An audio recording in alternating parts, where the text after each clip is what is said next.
These long dog days of summer, I mean, we just made it through a heat wave. Mama was parched through this heat wave. I was hitting up Dunkin' every single day, and I will continue to probably for the rest of my days, but especially this summer. Dunkin' is helping everyone stay cool this summer with its lineup of refreshers. These drinks are packed with bold, fruity flavors and served ice cold. It's amazing. Dunkin' refreshers are the perfect afternoon pick-me-up. I like to start my morning with them personally, and then sometimes I go back for a second one because I'm just feeling crazy. They come in a variety of delicious flavors, including fan favorites mango pineapple and strawberry dragon fruit. And then for a limited time, there's black cherry and there's pink pineapple. I'm going to tell you something right now, and it's a bold claim, let me tell you, but I stand behind it. Pink pineapple will change your life. It is so good. It has me feeling like I'm sitting in a pool, resort side, just living, honey. It's so yummy. Try your favorite flavor with green tea, sparkling water, lemonade, or Dunkin's all-new limeade. I haven't tried the limeade yet, but I'm going to. Usually I get my drinks made with green tea and occasionally lemonade, but I do really like the green tea. Or if you don't want to build your own, try one of Dunkin's curated refreshers like the Cherry Lime Ricky or the Ultimate Pink Daydream. The Cherry Lime Ricky, scrumptious. I could drink like 3 of these a day. They're so freaking yummy. Head to Dunkin' today and find your favorite refresher. Dunkin' refreshers contain less than 1% fruit juice. Limited time offer. Chilling crime cases are mysterious, but finding coverage shouldn't be. With the State Farm Personal Price Plan, you have options and can personalize your plan to help create an affordable price so you can get back to cracking all of life's bigger cases. Talk to a State Farm agent today to learn how you can choose to bundle and save with the Personal Price Plan. Like a good neighbor, State Farm is there. Head to statefarm.com to get a quote. Prices are based on rating plans that vary by state. Coverage options are selected by the customer. Availability, amount of discounts and savings, and eligibility vary by state. Hey, it's Ryan Reynolds here from Mint Mobile. Now, I was looking for fun ways to tell you that Mint's offer of unlimited premium wireless for $15 a month is back. So I thought it would be fun if we made $15 bills. But it turns out that's very illegal. So there goes my big idea for the commercial. Give it a try at mintmobile.com/switch. Upfront payment of $45 for 3 months, $90 for 6 months, or $180 for 12-month plan required. $15 per month equivalent. Taxes and fees extra. Initial plan term only. Greater than 50 gigabytes may slow when network is busy. See terms. Hey weirdos, I'm Ash. And I'm Alaina. And this is Morbid. The Minisode. Mini morbid. Mini morbid. It's a mini episode and it's Ash-centric. Woo! Welcome to another Minisode, guys. I know, we've done like a lot of minisodes now. This I know, is like it's our fun. jam. Yeah. It is fun. This has been fun. I'm glad we added these onto our repertoire. Repertoire. Exactly. So mine, well, I think it's going to be long, but I talk fast, so who really knows? I was thinking that when you said it's going to be long, I was like, I bet it's going to be like half what she thinks it's going to be because she talks so fast. That's always what happens. I talk so quickly. That's good, I can't help it. Yeah, you get it out. Yeah, just like get into it. So do you want to just like go right into it? Yeah, this is a mini-sode. We don't have any shit to talk about in this. We just go right into it. We got no business. We're going to thank our Patreons next week. Exactly. So let's just fucking do this. Let's do this. All right. So my mini-sode this week, I'm going to see if you can guess it before I say anything. I know, because I'm excited. This is so fun every week. It's so fun. So do you know what my favorite Lifetime movie is? Like Lifetime movie based on a real crime case. Ooh. That's a tough one. What? Just take like a guess. Is it one about, like, a cheerleader being murdered? Shut up, no. I was being serious. She wasn't murdered. She robbed the bank. Sorry. You can have one more guess. Okay, one more guess. I'm having trouble because I'm thinking of, like, the ones that I've seen.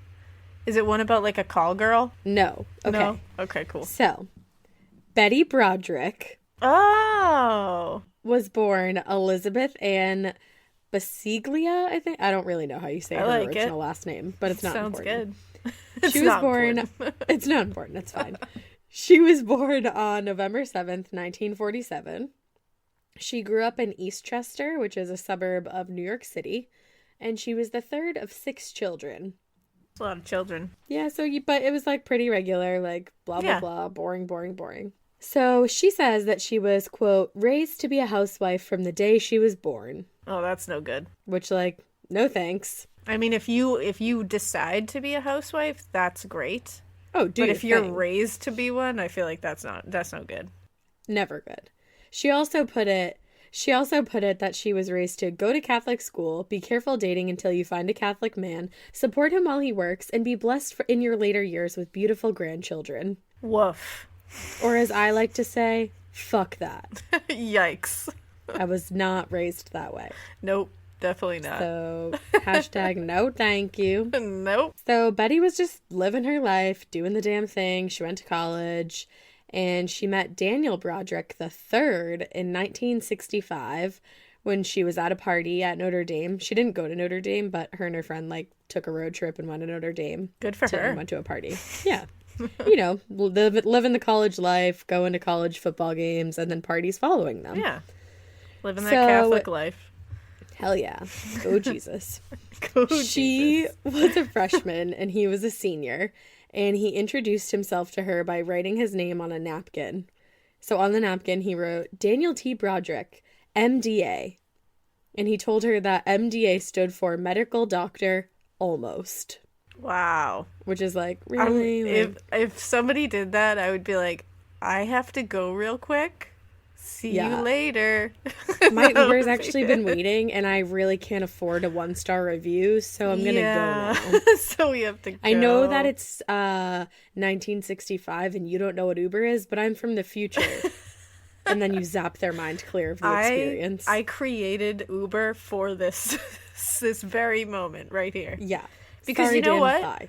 Super cool that you're going to be a medical doctor and like totally brag about it in different ways, but like don't do that. Yeah, do it in different ways, but not this one. And also it's like you're pre-med. Like Yeah, let's settle exactly. down. You have about Right. 400 more years left before you're an MD. But he was on the right path. He had He just been was. accepted to Cornell Medical School in New Oh, York. so he's doing the damn thing. Let's do it. he was doing the damn thing. Yeah. So the story goes that the two met, and Dan, after they met, was already telling people that he was going to marry Betty someday. That's sweet. Like, she was it. He thought she was so beautiful, so pretty, and that they'd make a successful power couple. I mean, that's what you And- look for. I mean, hell yeah. 4 years later, they got married in April of 1969. Nice. Probably right when he was So- graduating medical school. Exactly. So Betty became pregnant during or shortly after their honeymoon, and she gave birth to their oldest child, Kim, 9 months after they got married. Damn. Or 9 months after their honeymoon. They're just moving right along. Yeah. The couple had 5 children together, 2 daughters, Kim and Lee, 2 sons, Daniel and Rhett, I think is how you say it. It's Probably. Rhett. Yeah, that's Rhett. Sounds like a rich name. Yeah. And they also had another child that was a boy, but unfortunately he passed away like 2 days after he was born, Oh, that's terrible. which is really sad. Yeah. But Dan finished medical school, and then he actually attended Harvard Law What and became a lawyer. Jesus. Yeah. And he was doing all Like, this, that's like too going to much. medical school.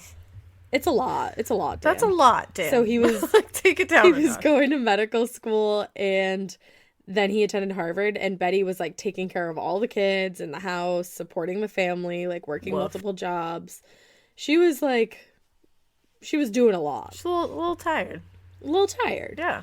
So in 1973, Dan accepted a job at a really prestigious law firm in San Diego, but he made a shit ton of money working on medical malpractice suits. Ooh, that's where the And- money is. Well, and he knew too, because like he had Yeah. medical background and law background. Oh, yeah. So he made so much money that he started calling himself Count da Money. I mean, I'm gonna need that to be erased from history because Dan was really smooth. Dan just needs some time. He needs some Yeah. time. He needs some space. He needs some more nutrients. I don't know. Like something's He going needs on with Dan.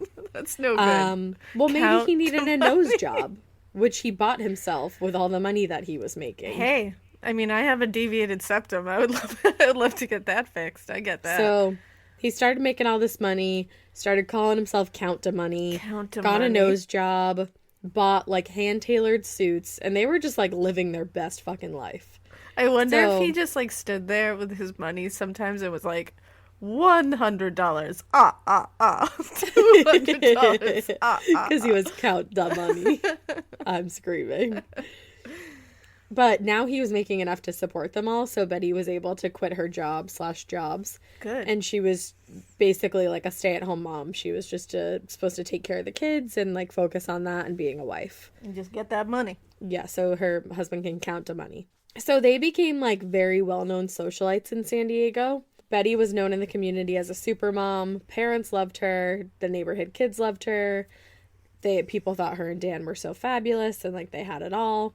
It's never good when And that happens. I feel never like good. Never leads anywhere good. Nope. But they bought a home in, I think you say La Jolla, California? I think so. Sounds good. It looks like La Jolla, but I bet it's not La Jolla. Yeah, I think you're right. It's La Jolla, I think. Yeah. So yeah, they bought a home there. They had a membership at an elite country club and more money than they even knew what to do with. Ugh. People said Betty would go on shopping sprees and there was like no budget whatsoever. She could just spend however much money she wanted. I can't, my brain won't even compute that. I don't even know what I would do with all that. Like, I would be so well dressed. It would just be great. I feel like people like that aren't well dressed because they have too much money, so they just like it swings the pendulum to the other side. Yeah. And when you have that much money, you start dressing like a trash bag because it's just like It's trendy. it just becomes too much. It looked like they had everything, but they really didn't. And beneath it all, the couple started to have a lot of issues. I'm shocked. And they had issues pretty much from the start. There isn't a lot known about the child that Betty lost after childbirth, but she also suffered from 2 miscarriages after that. Oh, God. And not to mention, like, the whole time that Dan was in school, she was supporting their entire family. Yeah. And I mean, that's a lot. Well, yeah, that's the thing. She said that he spent hours out, like, after work drinking with his coworkers, and he would say that it was networking and that he was climbing, like, a legal ladder, and this is just No. what he had to do. No and way, it's like, man. no, you're out with your friends, and I'm home with your kids. And it's like she's been home all day with like 5 kids or 4 kids, however many it is. She's working like how many jobs, and you can't even come home and like relieve her, like because let you're her quote unquote like climbing the legal ladder. Yeah, sucks. that's ridiculous. So they fought constantly, and sometimes it actually got violent. On one occasion, she threw a ketchup bottle at him. And then on another occasion, he got so pissed that he threw an empty aquarium over the second floor balcony of their home. Holy shit. Which, like, also, who just has, like, an empty aquarium? I was just going to laying say, around? did he just, like, find one? Or did he, like, conjure one? What happened? Maybe they got a new aquarium, and the old one was just, like, the perfect thing to throw across was just the hanging there. fucking yard. Yeah. He is Count de Money. Who knows what special powers he has?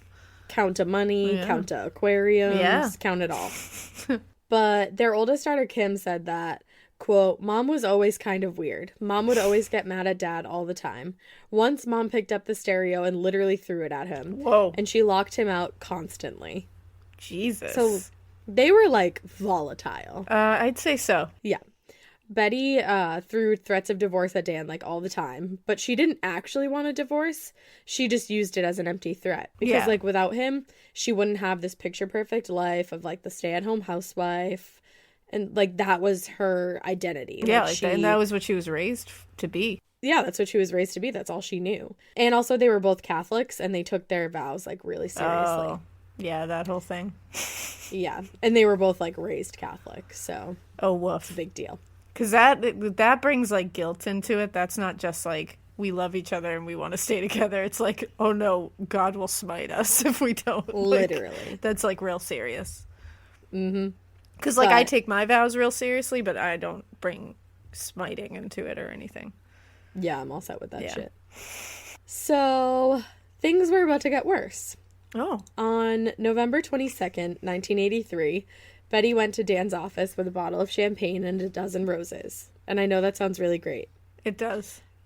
It's going to be awesome. I think it's going to be great. It's going to be fucking awesome. I can't wait for you to hear what happens. So, it was Dan's 39th birthday, and she planned on surprising him, hoping that it would kind of salvage their marriage. She was, like, doing a nice gesture. But when she got to the office, she didn't find Dan there. Uh-oh. Instead, she found an empty office with remnants of a chocolate cake, an empty bottle of wine, 2 glasses, and birthday decorations everywhere. Ooh, child. So she asked one of the office secretaries, like, where the fuck is my husband? And who drank this bottle of wine with him? And the office assistant told Betty that Dan had left around lunchtime with his assistant, Linda. Oh, Linda. Linda. Oh, man. So I feel Betty's rage right now. I feel it. Oh, yeah. Wait until you hear what she does. The assistant that Betty had speculated Dan was having an affair with for the past few months was Linda. So, Goddamn Linda. yikes. Yeah, no bueno. No. So Betty waited in the office like all night for Dan to come back, and he never did. So That's she so drove sad. home. Oh yeah, Like, but don't worry. I'm just thinking of that though, like sitting there with champagne and like And roses. just waiting for him to come back, and he's not coming back because he's with Linda. She wasn't about to get sad, though. She was about to get even. So she drove home, and she went inside, and she gathered all his pants and all his suits and all his nice clothes, and she put them in the front lawn, and she set them all on fire. Hey, that's what you do. As I one see does. nothing wrong with this so far. In the Lifetime movie, I literally made Annie watch it with me the other night, and she was like, "This is incredible." This is incredible. As she strikes the match, she goes, "Liar, liar, pants on fire," and just tosses the match onto the clothing. Even if that didn't happen, it happened. Like, that Literally. happened, because that is I phenomenal. literally wrote in my notes, "I really hope this actually happened." Because you know, if she didn't really say that as she threw that match, she's like, shit, missed opportunity. She said that, literally. That was great. The Lifetime movie is incredible. I gotta see this now. But anyway, Dan denied that he was having an affair with Linda. Mm-hmm. And he told Betty that she was crazy, that she was imagining things. Of course. Whenever a dude says you're crazy and imagining things, you have it. You're not crazy. You have and every you're not bit of imagining fact. anything. Everything you think is thought and right. Yeah, exactly. So according to Betty, he was growing bored of her and often called her old, fat, boring, ugly, and stupid. Oh my God. Which is really sad. She says Light that it Dan was all on fire. Literally. It's time. Well, be careful what you wish. She says it was all part of a methodical campaign to drive her insane. So eventually the marriage became unsalvageable to Dan, and he moved out of the house in February of 1985. He left Betty with the kids. Oh. So he But just she was abandons his like, children. Cool. "Fuck you, buddy," and she dropped the kids off at his house, thinking that he would finally see how much work went into raising them and that he'd have like a newfound respect for her. Oh, Betty. But It's it not didn't how really that work works. out like that. Yeah. Dan realized that this was an advantage for him because now he had the kids, which she voluntarily turned over, and he could use that against her. Yep.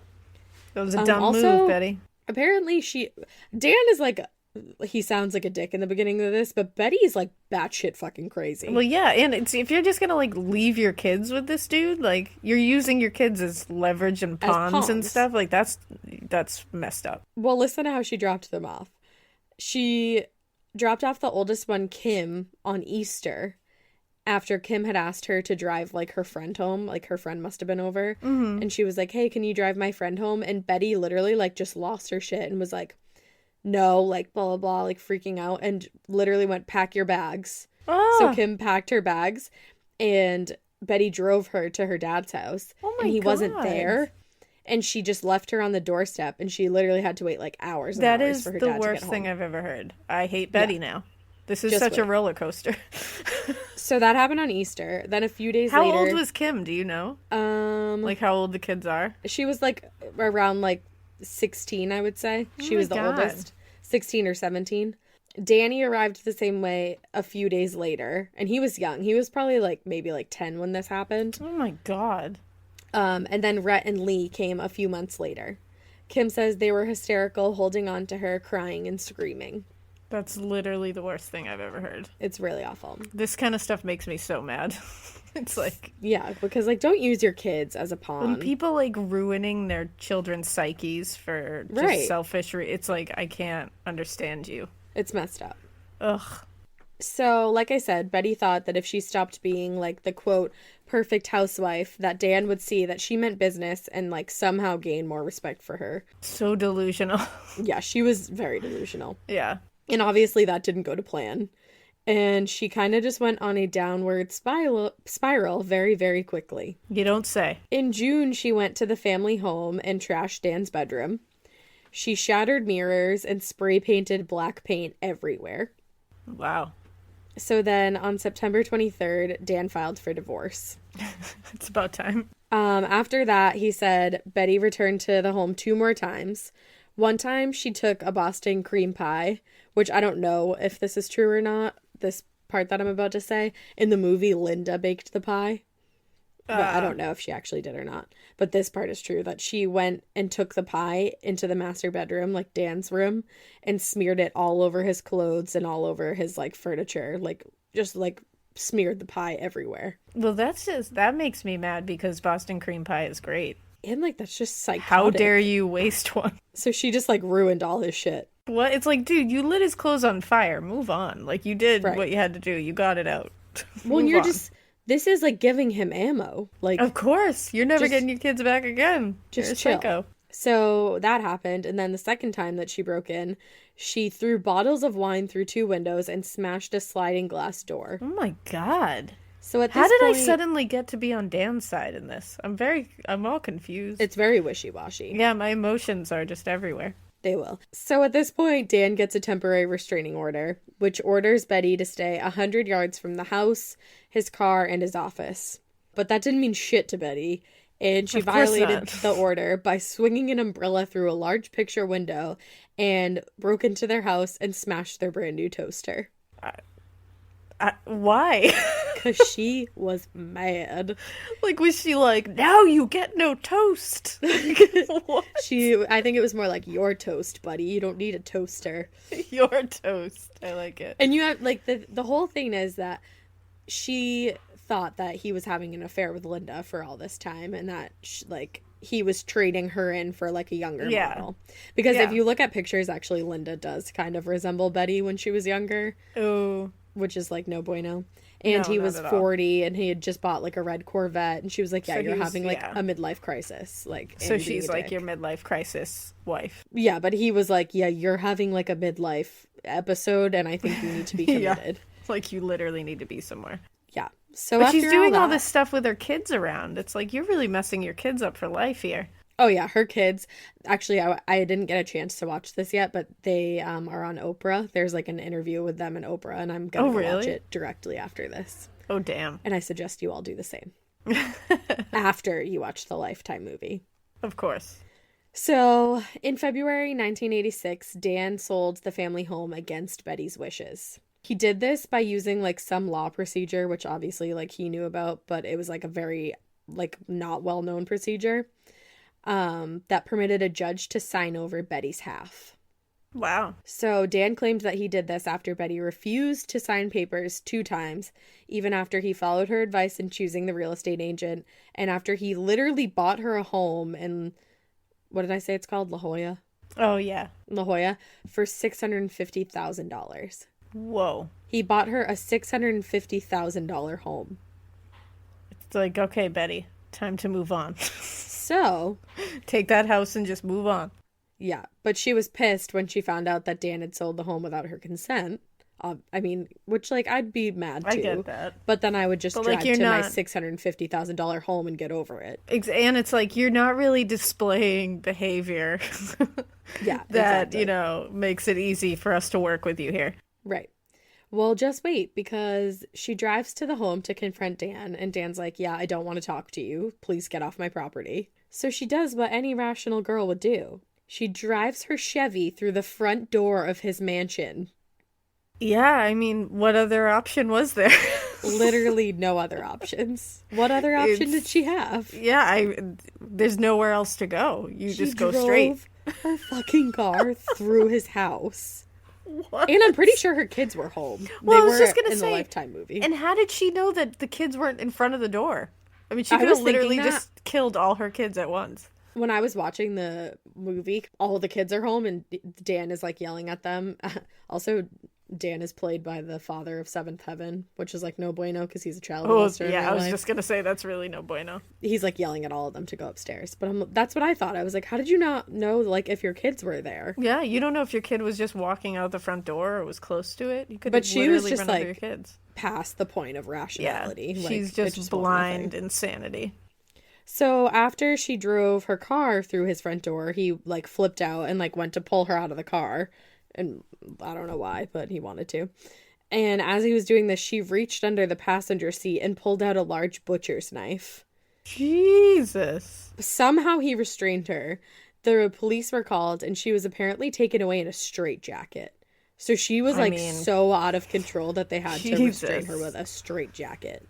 That's a lot. And after that, she spent only 3 days in a San Diego County mental health hospital. That doesn't surprise me. Which Just like, because of how mental health is treated. yeah, it's true. But like you literally drove your fucking car through your children's home. Whoa. Whoa. So then, in July 1986, Dan and his attorney go to court to finalize the divorce. Betty didn't have a lawyer because she claimed that no one in the area would represent Dan Broderick's ex-wife. But through the whole process of like their divorce and everything, she hired 5 lawyers and fired all 5 of them. There was probably very good reason for each one. Yeah.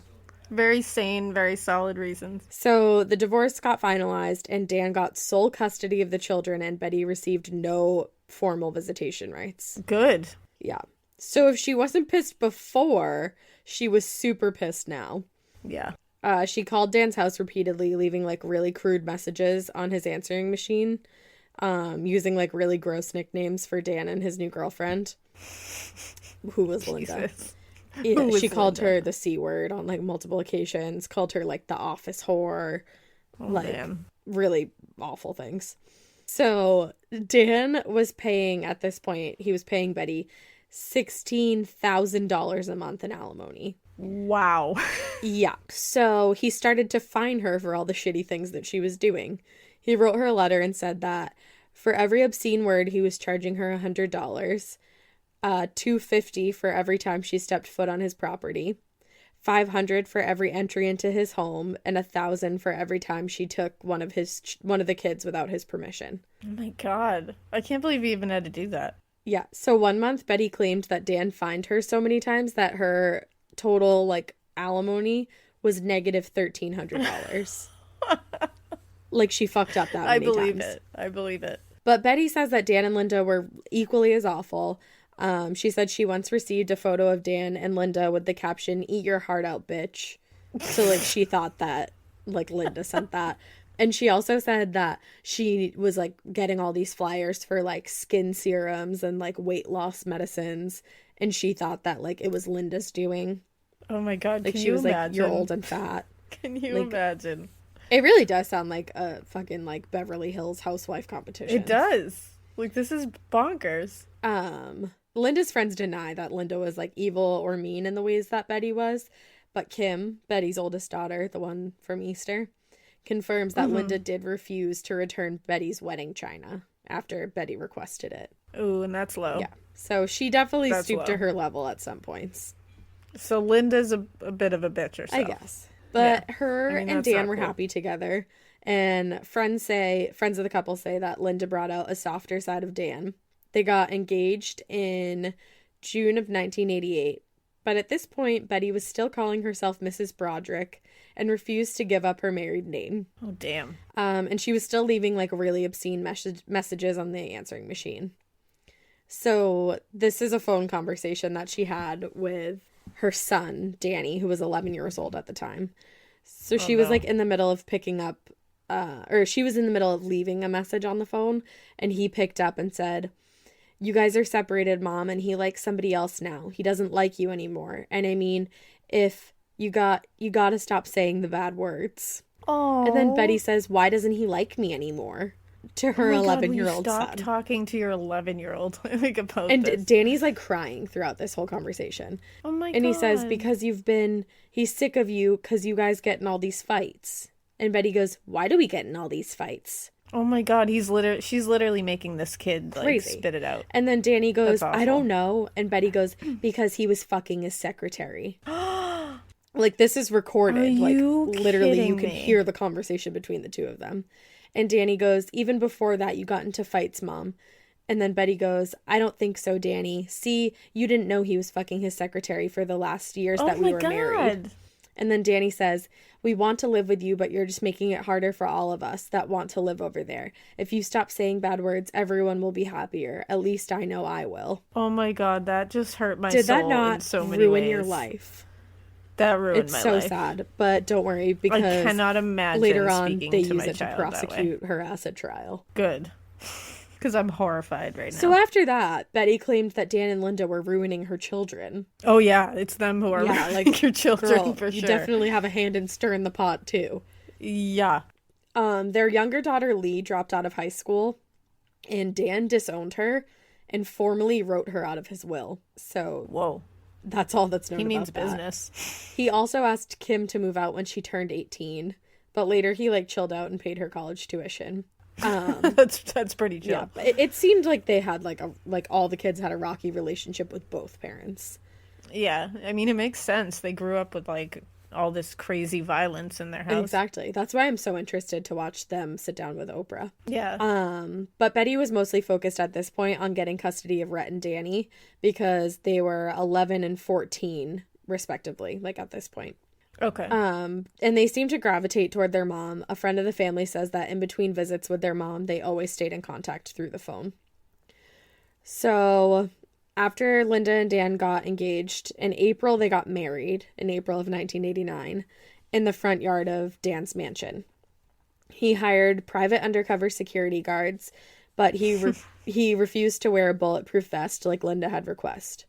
Like, she literally was worried that he was going to get shot on their wedding day. I would be too. Well, news had spread that Betty had bought a revolver. Oh yeah, then I'd be like, you're wearing And one. she'd been threatening, like, time and time again to kill them, like, all the time. Oh yeah. But Dan told his friends that he doubted Betty would kill her quote-unquote golden goose, which I guess means, like, the dude that, like, pays all her shit. Yeah. So, but Linda wasn't quite sure. She had asked a lawyer on numerous occasions to prepare papers to get a restraining order against Betty, but Dan wouldn't let her file them. So his friend Ned Huntington said she was the mother of his children and he really didn't take the strong measures he could have taken. He didn't want the guilt of being punitive toward her, so he let her get away with a lot of atrocious acts. He just wouldn't punish her. Oh, see, that's your mistake, man. Yep. So 7 months after the wedding, for some reason, Betty finally hit her last breaking point. She drove to Dan's house at 1041 Cypress Ave and entered the home using a key that she'd stolen from her daughter Lee. She quietly snuck upstairs to the couple's bedroom and shot Linda first in the head and then the chest, and then shot Dan, who was hit in the chest as he was reaching for the phone. Dan was 44, and he was only 17 days shy of his 45th birthday. And Linda was 28. What? Yep. And also, it was 2 days before Betty's birthday. Oh my God. So before she left, she unplugged the phone from the wall and fled the house. But later that day, she turned herself into police. And she never denied that she pulled the trigger, but she denied that she planned on killing them. She said that she went there because she wanted to talk to them and she wanted to kill herself in front of them. But that Linda had like rolled over. But then she was like, and she got startled. Which it's like, yeah, I definitely buy that. Nope, not true. No, you definitely went there to murder them. Yeah. So during the first trial, Betty's lawyer, Jack Early, represented her as a battered woman who'd been pushed to the brink after years of verbal and emotional abuse. The prosecutor, Carrie Wells, portrayed Betty as a murderer who planned to kill her husband and was the very opposite of a battered woman. She'd been getting $16,000 a month in alimony and was living in a $650,000 home that the victim had bought her. Seriously? Like, you're not a battered woman. Like, you're doing okay, Betty. And Betty's whole thing was that, like, she was so battered and he just wanted to ruin her life and, like, her life was nothing. But she had a boyfriend and they were doing, like, this trial thing where Rhett and Danny were, like, living with her, like as a trial. Oh. Like, he was going to give her custody of them. So the two sons were at her house at the time that she killed their dad and Linda. Oh, my God. So The first trial ended with a hung jury because 2 jurors held out for a conviction of manslaughter as opposed to second-degree murder because they didn't think that she planned the murder. They thought that because... It's like, but to me, it's like just the fact that she stole the key from her daughter in order to get in the house gives me all I need to know, because she wasn't willing to set up a meeting with them. She was going in the dead of night, right, when they didn't know. It was when 5 they were at o'clock their in the most morning. vulnerable. Yeah, when you're at your most vulnerable. Mm-hmm. And then she also unplugged the phones when she left. Exactly. So they couldn't even call for help. And so she was looking to kill them. And that's what they used, too, is like her unplugging the phone. Yeah. Because the whole thing was that these 2 jurors wanted to convict her of manslaughter since they didn't think that she planned the murder, because I guess second-degree murder has to come with premeditation. Second-degree murder, you don't need premeditation. You need malice of forethought. Oh, so what does that mean? So premeditation is for first-degree murder, but malice of forethought is when you have intent. So for second-degree murder, you would need intent there, but you don't necessarily need preparation. Okay. A mistrial was declared, and Betty was retried a year later with the same prosecutor and the same defense lawyer. This time she was convicted on 2 counts of second-degree murder, and she was sentenced to 2 consecutive years of 15 years to life, plus 2 years for the illegal use of a firearm. So she's in prison for 32 years to life. Good. She's been incarcerated since the day that she committed the murders. And her first request for parole was in January of 2010, and it was denied because she, quote, did not show remorse and did not acknowledge any wrongdoing. So that bitch is still hanging on to, like, yeah. Oh my God. That's literally, you can watch like got. tons and tons of interviews with her, and she is not sorry at all. Like, she does not give a fuck. That's so fucked. Because her whole thing is that she's like a battered woman. But there's just like so much evidence that like she was also like fucking bananas. Like the fact that she like drove all her kids to his house and left them there. And then I also read insane on one occasion that her younger daughter Lee was like kind of like a brat growing up, apparently, according to the older daughter Kim. And she one time was like, oh, like your spankings don't hurt like when I get in trouble. So she was like, oh, like... Never say that. Yeah, literally. Also, like, maybe don't spank your kids. But, yeah, personal I preference, don't agree with guess. that at all, with spanking kids, but... I don't either. You know, but it's just me. Apparently she was like, okay, well, then next time you get in trouble, I'm going to hit you with a fly swatter. So she chased her around the backyard, and the fly swatter, like, the screen of it fell off. So it was literally just the wire thing. And she was literally beating her with, like, the wire thing. Oh, my God. And she had, like, welts all over her. Oh, that's awful. Yeah. So Betty was fucking crazy from the start. Seriously, she was the worst. And she, like, the kid said that she would pick fights with Dan all the time. Yeah, I'm totally on Dan's side now, which I did not think was going to happen in the beginning. Yeah, like, they literally said that she would, like, get all dressed up for them to go to, like, some socialite event. And then at the last second, she'd be like, I'm not going. Like, just make a fight happen. Yeah, exactly. Like, just to be a bitch. Oh, my God. So I don't buy that she was, like, a battered woman at all. I also don't buy that Dan was, like, super great either. No, I don't think either one of them were, like, shining their halos anytime soon. No. But he definitely did not deserve to get shot. No. And then... And especially, even if he did have an affair, it's like, come on. Like, people have affairs all the time. It fucking sucks. But... Yeah, it's awful, but, like, move on, man. You can't... Move on and, like, be there for your kids. Yeah. That's what you need to do. And you can't fucking kill people just because you feel like it. And I don't know if this is true. As much as we all want to, you can't. Right. I don't know if this is true. I read it on Wikipedia, so, like, not positive because you can write, like, anything in there. But apparently, as she was pulling the phone out of the wall, he looked up at her and he was like, okay, I'm dead. Like, that's what you wanted. That was his last words. Oh, my God. You know what? It probably was. Yeah. Like, that would make sense. That'd be savage. Like, you got what you wanted. Yeah. Also... Because he probably knew all along that this was how it was going to end. I think he probably knew it, but he didn't want to believe it. Oh, yeah. You never want to. But I'm sure he was like, oh, she's definitely going to be the enemy. Like, that is for sure. Also, more supporting evidence that she was a crazy bitch. In between, like, the mistrial and her regular trial, this videotape surfaced of her in prison. And I don't exactly... It's on American Justice, which is on A&E. You can find it on YouTube. But this video of her in prison surfaced, and it was, like, I don't know if she got into a fight with somebody or what happened, but she was literally like going crazy, and she had to, like, they were dragging her away as she's like kicking and screaming. And then apparently she was like put in like solitude or whatever it's called. Solitary confinement. Yes, thank you. And solitude. She was put into solitude, and she defecated and smeared her defecation all over the walls. Oh, so this bitch is like, she has bought the farm. Like she's a cuckoo nut lady. She is. Yeah, she's a cuckoo nut lady. Yeah. Like, if you're smearing your shit places, Holy, you've lost it. Yeah. You've crossed over. Like, sayonara, bitch. I think we have all the information we need just from that. Yeah. That's Betty Broderick. That is bananas. It's like my favorite Lifetime movie in the whole entire world. Please watch it and tell me what you think, everybody. That's crazy. Yeah. Betty is something else. I wonder if everyone else went on the roller coaster of emotions that I did, being like, oh my god, Dan's the worst. Yeah, Betty, like, do the damn thing, light his shit on fire. And then being like, oh my god, yeah, Betty's the worst. I went on that emotional roller coaster. Yeah. It really is the best when she lights his pants on fire. That's the only thing I stand by her in. That, I'd be like, okay. Like, I stand behind it. Light his pants on fire. It's a nice little, like, symbolism. I like it. Yeah. I like it all. Especially but then if that she said, is where it ends. Liar, liar, pants on fire. Yeah. If she said if she said that. Like, as she was putting the match on there.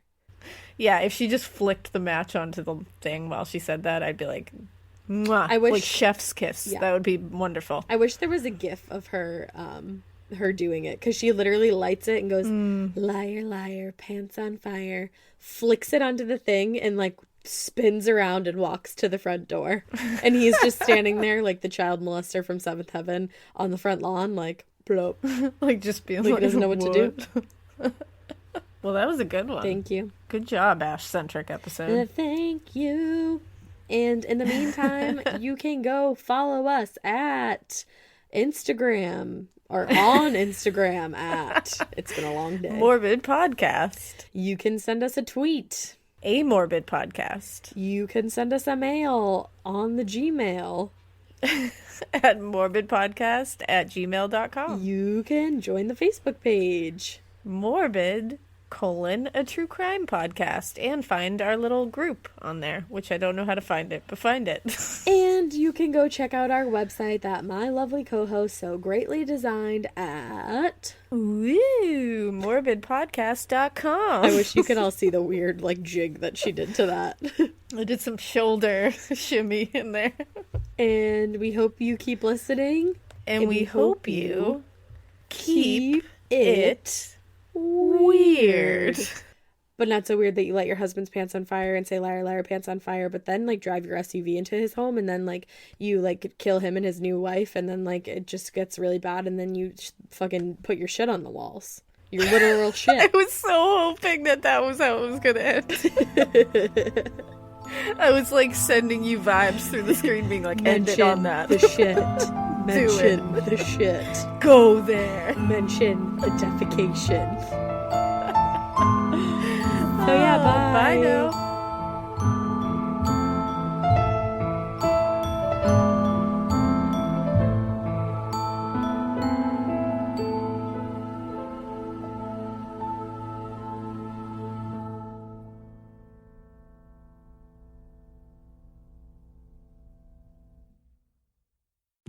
This episode is brought to you by SoFi, the all-in-one finance app. The sooner you start investing, the more potential you have to build your money, even for beginners. SoFi makes it simple with an easy-to-use app. To get you going, SoFi is offering up to $1,000 in stock when you open up and fund a SoFi self-directed brokerage account. Terms apply. Learn more at SoFi.com/SXM. Brokerage offered through SoFi Securities LLC. Member FINRA/SIPC.